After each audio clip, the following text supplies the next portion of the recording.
Et bonjour à toutes et à tous, bienvenue en ce vendredi 13 novembre pour les actus du jour. Comme d'hab, cocotland.com, la base comme tous les jours, on utilise leur news pour commenter et dire ce qu'on en pense. Hier on est allé jusqu'à l'annonce des futures performances, des futures générations d'AMD, tout ça dans un futur plus ou moins lointain, on n'en sait rien. Aujourd'hui, nous avons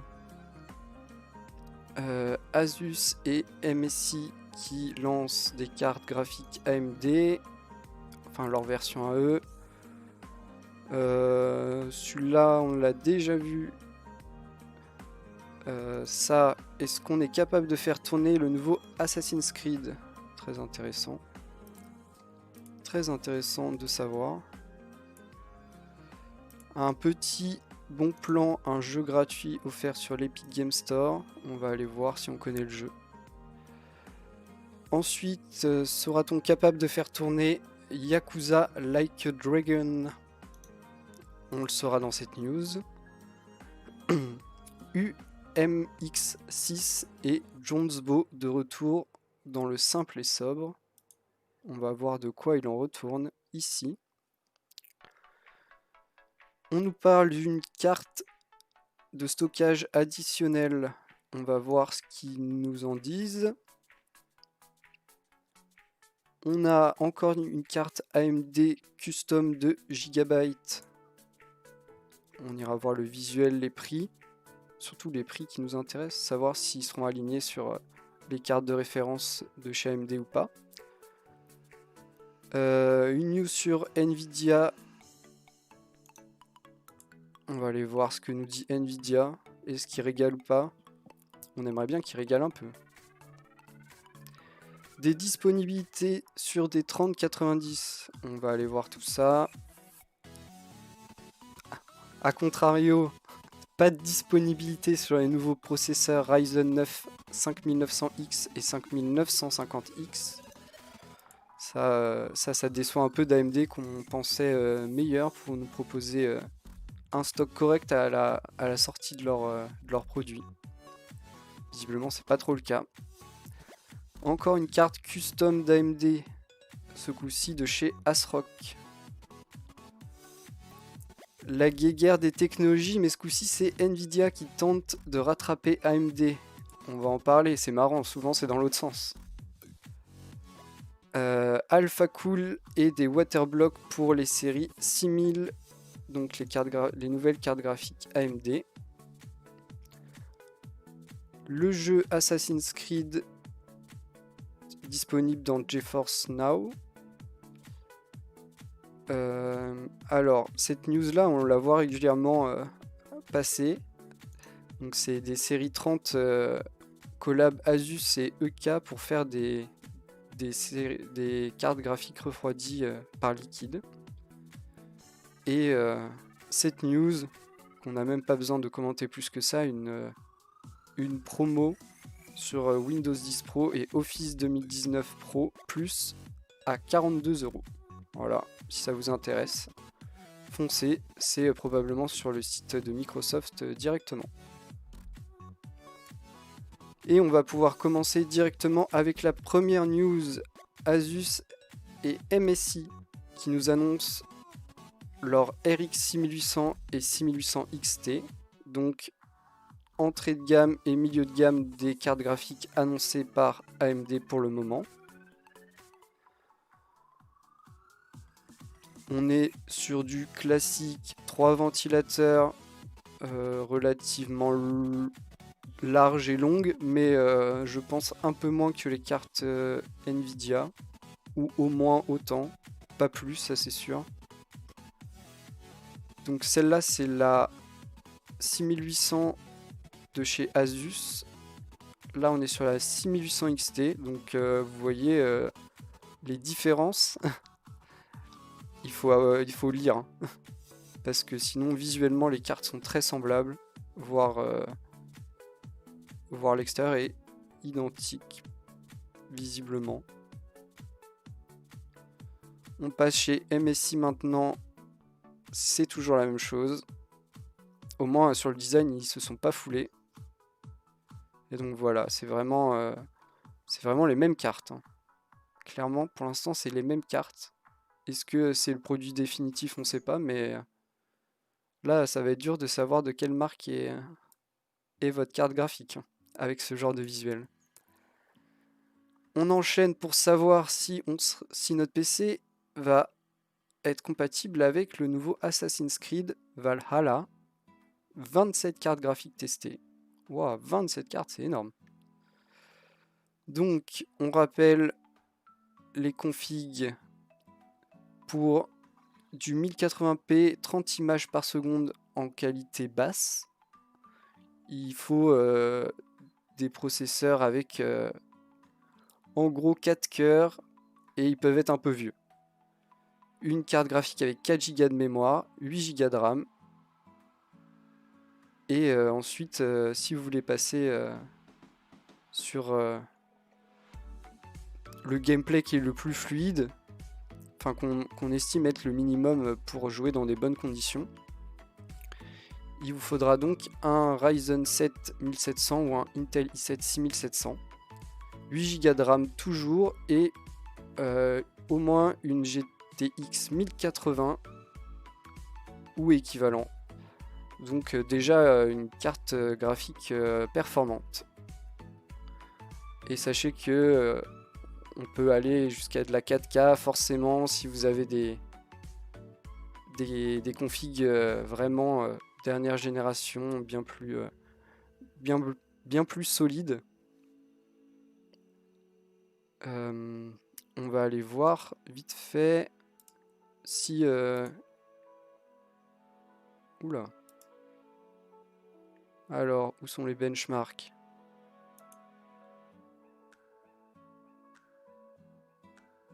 Alors moi je joue en Full HD. Et j'ai une 1660. Est-ce qu'il y a la 1660? Là. Alors, donc moi on me promet 43 images par seconde. J'imagine que c'est des images par seconde. En ultra qualité. Mais j'imagine avec un processeur récent, ce qui n'est pas le cas du mien. Donc peut-être jouer... peut-être que je peux jouer en 1080 30 images par seconde, peut-être. Cette news nous apprend que en gros il tourne sur à peu près tout, mais il faut tout de même une config un minimum adapté au gaming pour le faire tourner dans des conditions satisfaisantes. Et comme d'habitude, le plus vieux matériel est de moins en moins compatible avec les derniers jeux sortis. C'est logique, hein. Les jeux sont quand même optimisés pour du matériel, pas le tout dernier, mais le plus répandu. On continue avec un bon plan chez Epic Games. On vous offre le jeu Textorcist, The Story of Ray Bibia. Je ne connais pas du tout. Je ne sais pas de quoi ça parle. Je ne sais même pas quel type de jeu c'est. Voilà le visuel du jeu. Ça a l'air d'être une DA assez spéciale. Mais c'est gratuit, donc n'hésitez pas à tester. C'est gratuit, ça régale. On continue avec Yakuza Like a Dragon. J'ai jamais joué à un Yakuza. J'avoue que je sais même pas trop c'est quoi comme style de jeu. Mais il paraît que c'est bien. J'en ai souvent entendu des bonnes critiques. Mais je sais pas ce que c'est comme jeu. Donc on vous dit qu'il vous faut au minimum un très vieux processeur, 8 Go de RAM et en gros une carte graphique dédiée avec 2 Go pour jouer à ce jeu. Au minimum. Et on vous recommande tout de même d'avoir un i7 6700, donc ça doit être au moins 6 cœurs ce machin. 16 Go de RAM, une 1060 avec 3 Go de mémoire dédiée ou 4 Go si vous êtes chez AMD pour jouer dans une compatibilité agréable, que ça soit fluide, une bonne expérience de gameplay quoi. Donc si vous avez mieux, et bah, sachez que ce sera encore plus agréable et que le jeu sera sûrement plus fluide et plus immersif. Et peut-être plus beau aussi. On continue avec UMX6 et Jonesbo, de retour dans le simple et sobre. Alors, on nous parle ici d'un boîtier PC. Attention, on découvre le boîtier. Donc, effectivement, très sobre avec cette coque extérieure qui ressemble à de l'alu brossé un peu. Vraiment sympa, une belle vitre qui prend quasiment toute la taille. On nous dit ici qu'on peut installer un peu tous les genres de water cooling en haut jusqu'à 360 mm. On peut avoir une grande carte graphique. On peut y mettre à peu près tout, en gros. Et que ça soit en termes de disque dur, machin. On peut aller jusqu'à 169 mm de hauteur de radiateur pour le processeur. Bon, par contre, il pèse quasiment 12 kg. Donc très lourd, tout de même. Ce qui est souvent le cas des boîtiers PC haut de gamme. Et il doit être probablement cher. Mais l'objet est stylé. L'objet est vraiment stylé. J'aime beaucoup. Ça fait très usine, je trouve. Un peu style de la voiture ou de l'aéronautique. J'aime vraiment bien.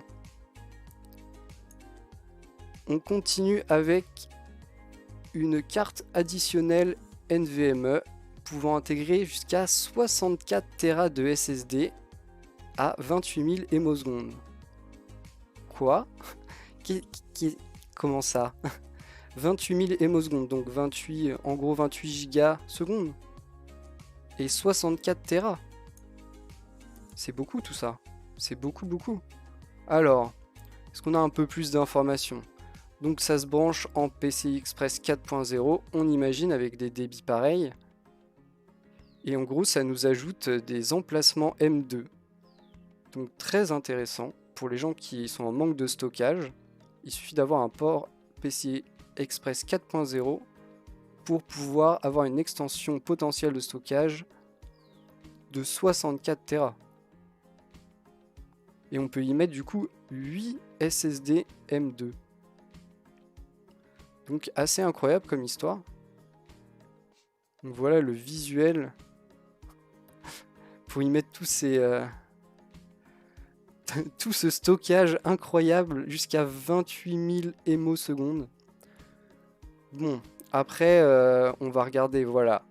La carte coûte 999 $ et après 8 SSD de 8 Tera à 2000 $ pièce, donc 16 000 $ pour les 8 SSD.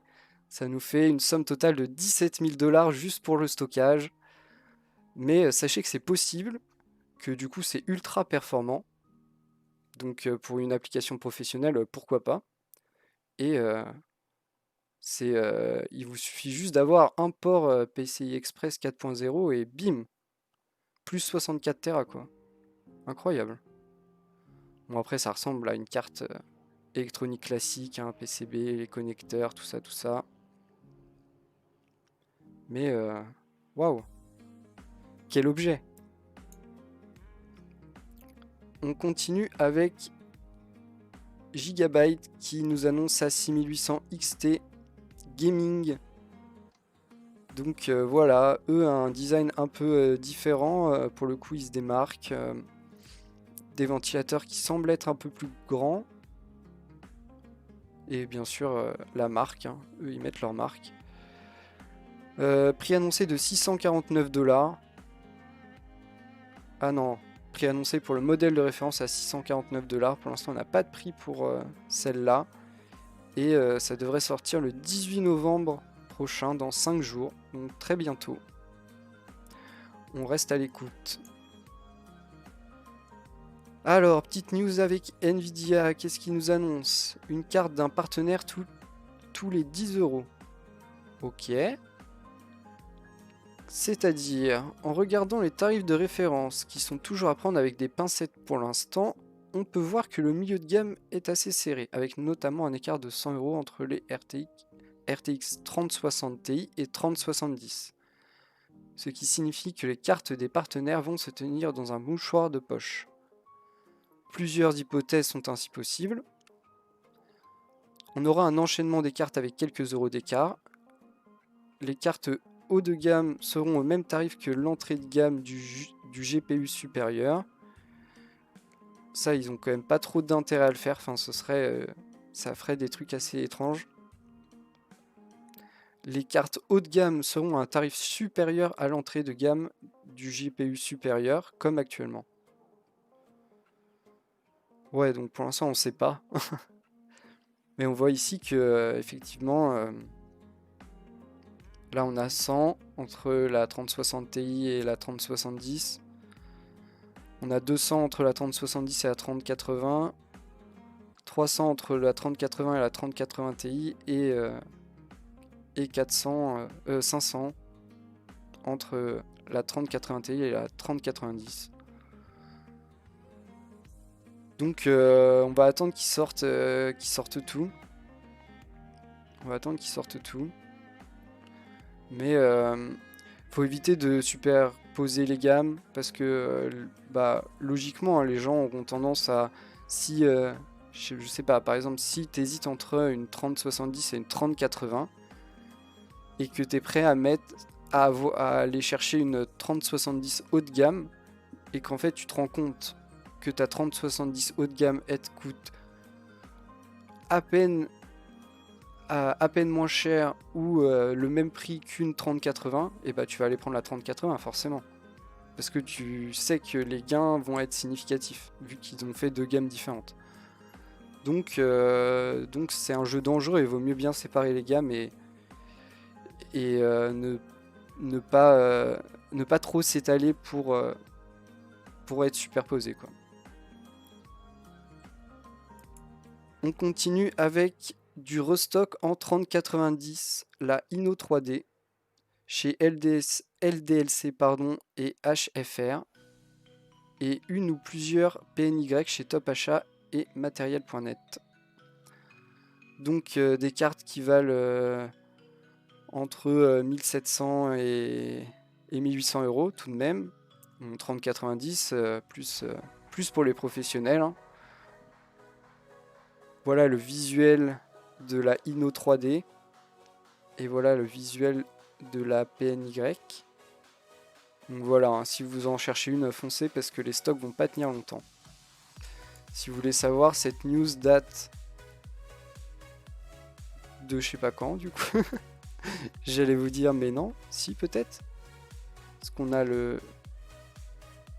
elle date de 7h34 aujourd'hui même. Donc ça se trouve il y a déjà plus de stock. Je suis désolé de vous l'apprendre. Petite news du côté d'AMD pour dire qu'il n'y a toujours pas de stock sur le très haut de gamme de leur nouvelle génération de processeurs, les Ryzen 9 5900X et 5950X. Donc des processeurs qui coûtent 550 € pour le 5900X et 850 € pour le 5950X. Donc ils ont été sortis il y a 8 jours, depuis il n'y a plus de stock et en gros pour faire simple, on n'a pas d'informations sur le retour en stock, les revendeurs n'ont pas vraiment d'informations non plus. Pour le très haut de gamme c'est très compliqué, on ne sait pas. On nous annonce 15 jours qui peut se retransformer en 15 nouveaux jours d'ici 15 jours. Par contre, on peut encore trouver des Ryzen 5 et des Ryzen 7. Des Ryzen 5, il y en a pas mal. Des Ryzen 7, ça commence à être un peu plus délicat. Mais on peut encore en trouver si on cherche bien. Pareil, hein, si on n'a pas vraiment d'informations de restock. Donc, si ça vous intéresse et que vous en trouvez, n'attendez pas trop. On continue avec ASRock qui nous annonce sa 6800 XT Taichi. Taichi comme le truc de relaxation là. Peut-être plus pour le marché asiatique du coup. Ouais, un visuel, alors pour le coup vraiment atypique. Euh, mais, euh, mais ça plaira ou pas, hein. Ça, les visuels, c'est vraiment chacun fait comme il veut. Pareil, annoncé le 18 novembre. On n'a pas de prix, mais voilà le visuel. On a l'HDMI, les deux DisplayPort et de l'USB-C. Et ce visuel quand même très atypique. On continue avec une news qui nous fait un peu marrer, parce que d'habitude c'est l'inverse. Nvidia qui travaillerait sur une technologie équivalente au Smart Access Memory d'AMD. Alors le Smart Access Memory, c'est un moyen d'accélérer l'utilisation de mémoire du CPU. Et en gros de partager la mémoire avec la carte graphique. Que le CPU et la carte graphique puissent échanger de la mémoire. Enfin, utiliser la même mémoire. Avec des débits importants, sinon on ralentit tout. Donc voilà, AMD a lancé son truc là avec sa nouvelle génération en lançant ses nouveaux processeurs et ses nouvelles cartes graphiques. Nvidia dit qu'il travaille dessus. Donc j'imagine que oui, ils travaillent dessus. Après, où ils en sont, on ne sait pas pour l'instant. On attend encore de tester cette fonctionnalité qui est disponible seulement si vous avez un processeur et une carte graphique AMD. C'est du coup un peu compliqué, mais ils vont avancer, hein. Ils savent très bien que c'est important sur les techs de ne pas être à la ramasse. Et en plus, ils envisagent de le faire que ce soit pour un processeur Intel ou un processeur AMD, donc une compatibilité totale, ce qui fait très plaisir pour le consommateur. Petite news chez AlphaCool qui indique qu'il aura du stock de Waterblock pour les séries 6000 au lancement des cartes. Donc voilà, pour les gens qui veulent directement acheter une nouvelle carte série 6000 AMD et la refroidir avec du liquide, Waterblock aura du stock et du matériel compatible. Donc les autres marques suivront, hein. C'est juste le temps que ça arrive, mais eux, ils seront disponibles dès le lancement. Autre petite news pour dire que Assassin's Creed Valhalla est maintenant disponible sur le service GeForce Now. Donc voilà, si vous utilisez GeForce Now, vous pouvez l'utiliser sur... vous pouvez jouer à Assassin's Creed. Du coup, GeForce Now, il faut avoir... si je me trompe pas, il faut avoir acheté le jeu, hein, tout de même. C'est pas l'accès à un catalogue de jeux. Et on finit avec cette news qu'on a déjà vu passer plein de fois, ces fameuses cartes Asus avec water cooling, avec un water block intégré. Donc annoncé en 3070, 3080 et 3090. Tout ça est une collaboration avec EK Waterblock. Donc des grands spécialistes dans le water cooling. J'ai déjà vu les visuels de ces cartes qu'on trouve sympa. Moi je trouve ça sympa. En plus elles sont petites et elles doivent être du coup très performantes. On commence à avoir des prix. Alors on aurait la 3080 à 925 livres. La 3090 à 1752 livres. Donc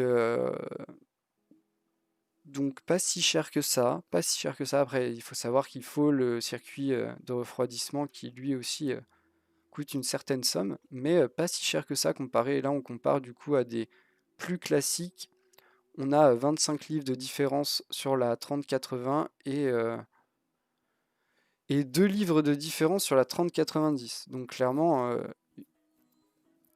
c'est dérisoire la différence. La différence est dérisoire. Mais on attendra que ça sorte officiellement.